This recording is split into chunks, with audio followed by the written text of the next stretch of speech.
Jeg vil snakke om forsøget om Jules lov og kroningssvingens løfteevne.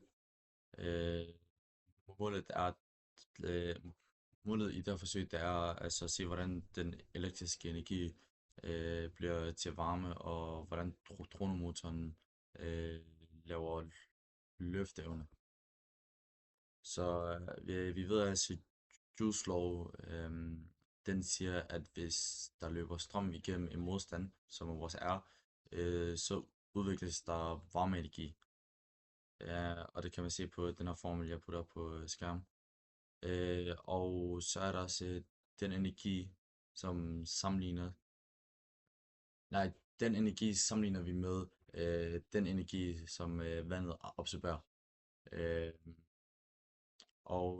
og hvis de to værdier passer sammen, har vi eftervist Joules lov. Så til forsøg A og B, ikke? Så til at starte med, så brugte vi kalorimeter med vand og en resistor, øh, og capstone til temperaturmåling og en multimeter for at finde resistancen. Så og så var det i forsøg B, er der hvor det vigtigste data det kommer fra. øh, der målte vi 180 sekunder for hver strømstyrke, 0,5 A og 2,5 A. Bare lige det her data, det var ikke lige præcis vores, fordi vi kunne finde den, så det er bare pers. Så for hver måling bestemte vi vandets masse, starttemperatur og sluttemperatur, og så beregnede vi energien med kalorimeter ligningen. Og der er der tabellen også heroppe på skærmen. Øh, resultaterne og grafer, så er det, når jeg når jeg skriver energien som funktion af strøm, så kan man se, at energien stiger kraftigt med stigende strøm. Men når jeg sætter energien som funktion af I opløftet i 2, så bliver grafen næsten ret lige og præcis som Joules lov forudsiger. Øhm, ja, øh, og øh, aggression på grafen gav en handling øh, på, jeg skal lige gå ind i den handling kom på 1094,39. Øhm, og, og teoretiske handling fra den teoretiske handling ud fra R gange T, øh, det var så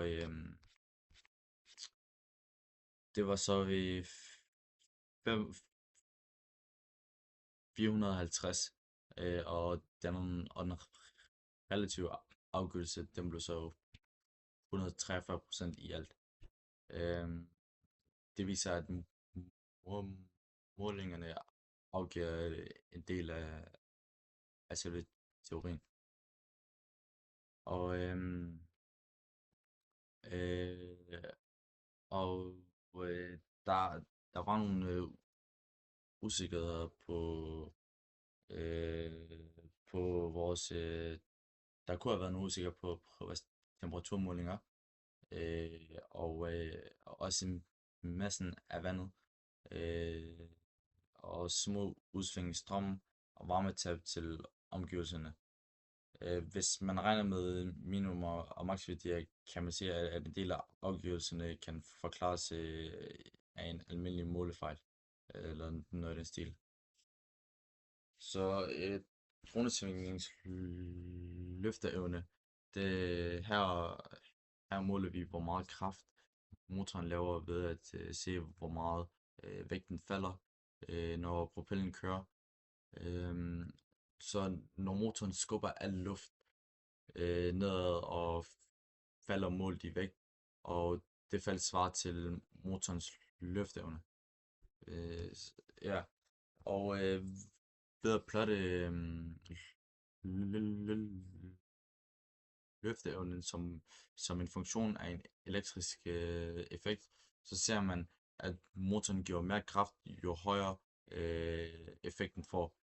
Det giver mening, fordi jo mere energi, jo mere energi per sekund betyder større mulighed for at presse mere luft nedad. Samlet set så har vi eftervist Juice Law, fordi E var pro-